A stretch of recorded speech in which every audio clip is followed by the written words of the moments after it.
पहली बार आईपीएल विजेता बनने वाली रॉयल चैलेंजर्स बेंगलुरु की जीत का जश्न बड़े हादसे में बदल गया। एक तरफ स्टेडियम में जश्न मन रहा था तो दूसरी तरफ 11 जिंदगियों की जान जा रही थी।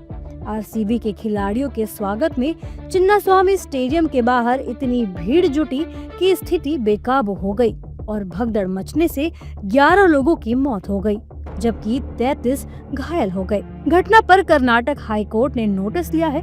इस हादसे पर कर्नाटक के मुख्यमंत्री सिद्धारमैया ने कहा कि हमारी उम्मीद से कहीं अधिक लोग बेंगलुरु में आरसीबी की जीत का जश्न मनाने के लिए इकट्ठा हुए थे। चिन्नास्वामी स्टेडियम के निकट 2-3 लाख से अधिक लोग आ गए। किसी को इतनी भीड़ की उम्मीद नहीं थी।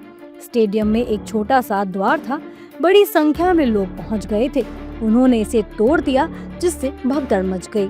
पूरे मामले में कर्नाटक सरकार में गृह मंत्री जी परमेश्वर ने कहा कि जांच की जा रही है और जांच के बाद कड़ी कार्यवाही की जाएगी। वहीं सरकार में मंत्री प्रियांक खड़गे ने कहा कि हम जिम्मेदार सरकार है, जो कुछ उचित कार्यवाही होगी हम करेंगे। As I said, let the inquiry report come to government, and if there are any lapses, definitely they will point out the lapses, right? And whoever is responsible for those lapses, definitely will initiate action. It is not us. It is not. We didn't make a request to the RCB or the KSCA. They organized this. Yes, sir. The part of it was government also felt that we also should facilitate. That's all. After all, it is Bangalore, Bangalore team.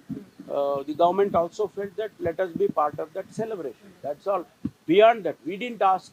We are going to do it. RCB and KSCA, they are the ones who brought the team to Bangalore for celebrations. So we will see all that we will be. All those things will be, inquired by the ministerial inquiry team.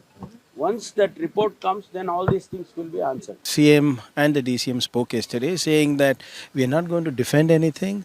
There has been a few lapses from our end when it comes to planning, and 2.5-3 lakh people coming onto the streets was something that was not expected, and more importantly, the lack of time for preparation also is one of the things, because it happened day before the victory was on day before night, and in less than 16 to 24 hours they were here. So quite naturally we didn't anticipate this much of a frenzy, and moreover whether it's KSCA or whether it's the government or whether it's the fans, all of us could have done a little better.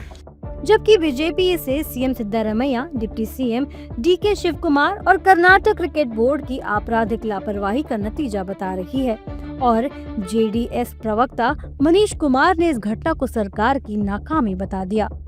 जो सबसे ज्यादा शर्मसार करने वाला कृत्य है वो ये है कि जब ये सूचना डीके शिव कुमार जी उप मुख्यमंत्री को पहुंची कि हमारे नागरिकों की जान चली गई है, तो भी ये जश्न, ये कार्यक्रम रोका नहीं गया और वो फोटो खिंचवाते रहे, जश्न मनाते रहे।